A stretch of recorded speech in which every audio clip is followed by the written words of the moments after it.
I must warn you, I'm just a simple casualty doctor, so I view things very much from the medical side. And coming from the medical side, I have to have a PowerPoint display. It's the only way I perceive something as knowledge. Now, there are three, just listening to people, there are three things I want, points I want to make. That when I'm involved in emergency humanitarian assistance, emergency medical aid, and one of the difficulties in researching into that is you're analysing something that people want to do and will do anyway. It is perceived as a good thing and people will do it, and it's very hard to objectively criticise that for people. Secondly, that many of the inputs are medical, but medical inputs do not just have medical outputs, they have much wider social, economic outputs, and so must not just be analysed by doctors. They must be analysed much more widely. And also, some data that you produce might be quite dangerous. That in Sarajevo, for example, when we worked there, the actual population of the city was a very dangerous number to know, because it was much lower than was being put forward, because people did not want to accept ethnic cleansing that was going on and people escaping the city. And of course, for any event, Haiti most recently, the amount of people there, the amount of people injured, the amount of people dead, governs the amount of aid that comes in. And so you get huge inflation of figures. Yeah, because that's taking you down and that's taking you up, apparently. The next one should be the bottom. Next one should be the bottom one. Okay, so we have the Humanitarian Conflict Response Institute, which is a joint venture between the Faculties of Humanities and Medicine, quite unique internationally. Just again to put the, as a medical researcher, to put it in the context that medical inputs into these large-scale emergencies come second to a list of other non-medical inputs that are far more value and far more importance, like water, food, shelter, safety, security, particularly security for women. So medical inputs come much later. Natural disasters as well as conflicts get emergency humanitarian assistance. Earthquakes in particular, you know about, with very many people killed, it garners an awful lot of public response. But when you start analysing things and looking at the research, for example, search and rescue, do any of you know how many live rescues there were from the British fire service that went to Haiti? Roughly. It cost £800,000 and they were there for 10 days. How many people did they rescue alive? 5? No. 3. Okay, £800,000 for 3. Medical team that went there was there 3.5 months and did 650 major operations, treated 200 to 300 patients a day, and it cost £300,000. So what's the relative cost of a life saved? If you're one of the 3, the parent of one of the children. And the fire service, in fact, that 3 live rescues is the most they've ever rescued in the 25 years they've been doing it. They usually rescue nobody. Occasionally it's 1. Pakistan, I think, was 2. Indonesia, last year, 250 international rescue teams went and didn't rescue anybody alive. Because the majority are rescued by fellow survivors. The remainder are rescued by local and regional teams, and international teams take too long to get there. You've either been rescued or you're dead. And so, but this is dangerous data to know, because people want to send and receive international teams because there are whole political ramifications about it beyond the actual life-saving. We look at Haiti in particular, which we've been involved in analysing. Huge destruction.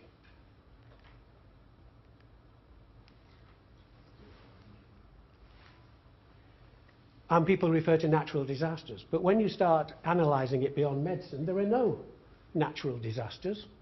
There are natural phenomena, but the disaster is proportional to the vulnerability, which is economical, social, political. You just look at New Zealand, look at Japan.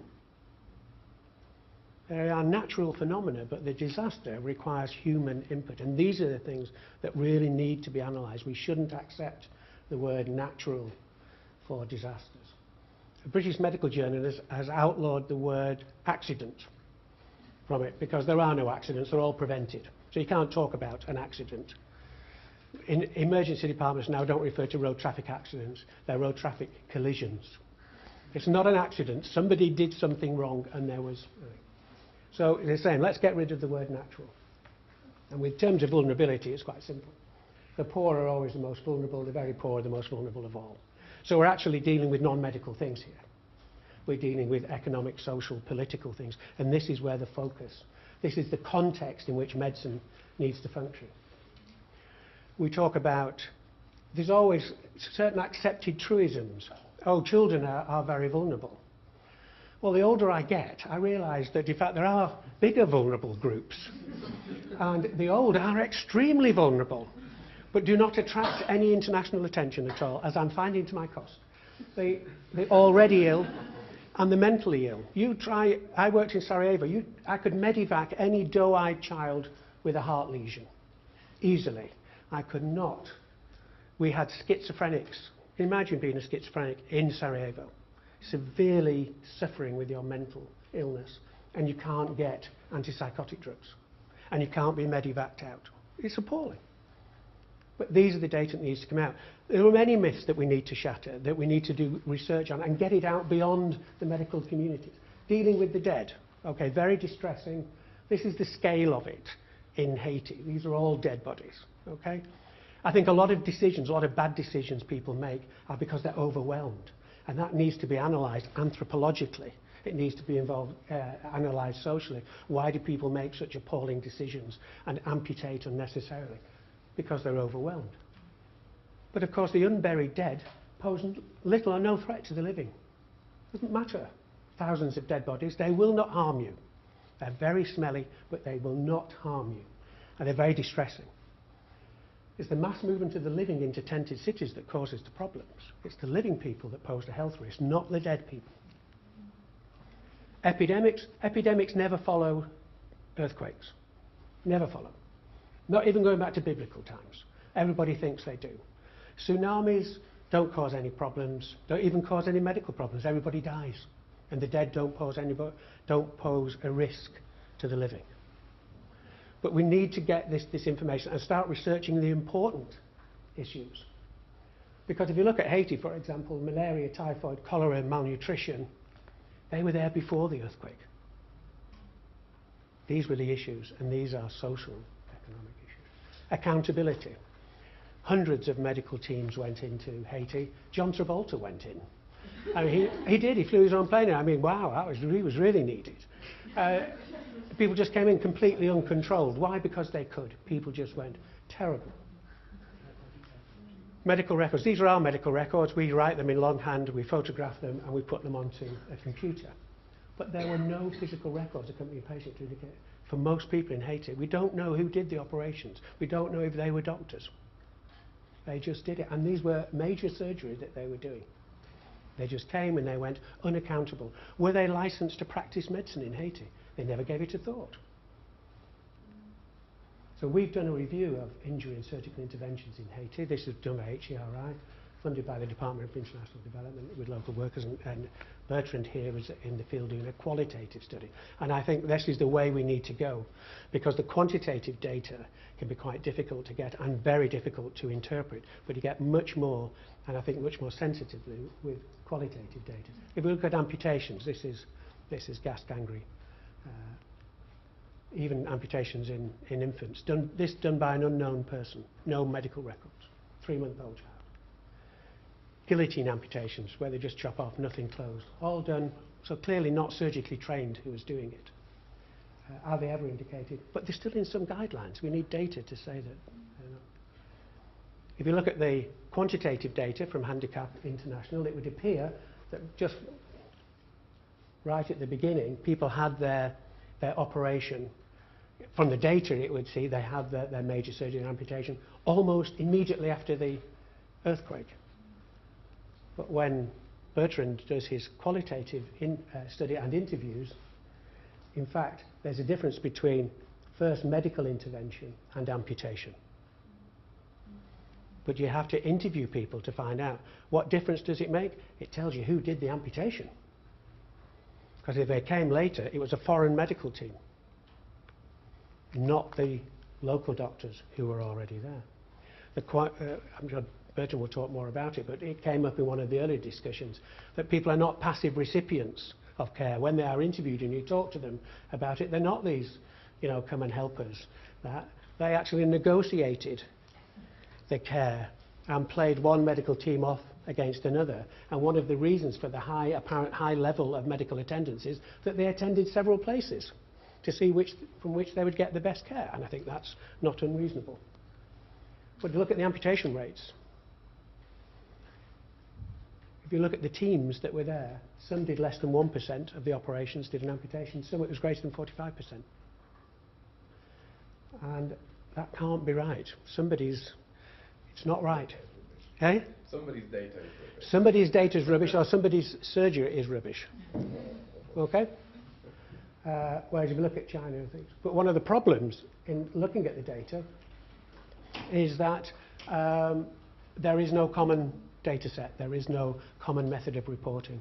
So how can we analyse? We can't even say in data collection what's an operation, because people define it differently. You would think you know what an operation is, but when you try and define it and gather data, it gets different. So what are the issues, just to bring it to some conclusion?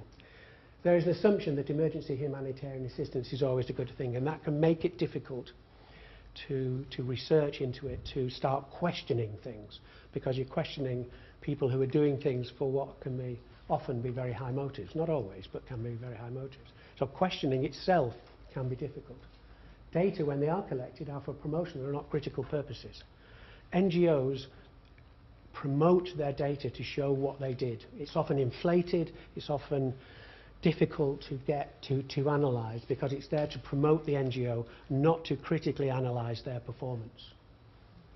There is a lack of an agreed minimum data set and a lack of uniform reporting, which is being tackled slowly at an international level, and we are at the heart of it. We need to look critically at the emergency response, because it can be quite damaging. If you look at Haiti now, for example, hundreds of NGOs have come in and have taken over the health service. And they've employed local workers, local health workers, at locally inflated employment rates. They've disenfranchised the local medical practitioners, many of whom have left. The NGO circus will move on, and they will be worse than they were before. So we need to really, we worked in the earthquake in Wenchuan in China. We're still working there. We're still carrying on. The emergency response must merge into a development response, and we need good data on that. It all might sound very negative. I'm very passionately involved in this and committed to it, but it has to be analysed and criticised all the time. But it's a moral and logical fallacy to conclude that if aid can do harm, a decision not to give aid would do no harm. And of course, we're coming back to the data about the international search and rescue teams, but doing nothing is not neutral. Not going when you're asked to go, even knowing that it's going to cost £800,000, you might not save anyone. Saying no is a very difficult moral issue. I'll leave it there. Thank you.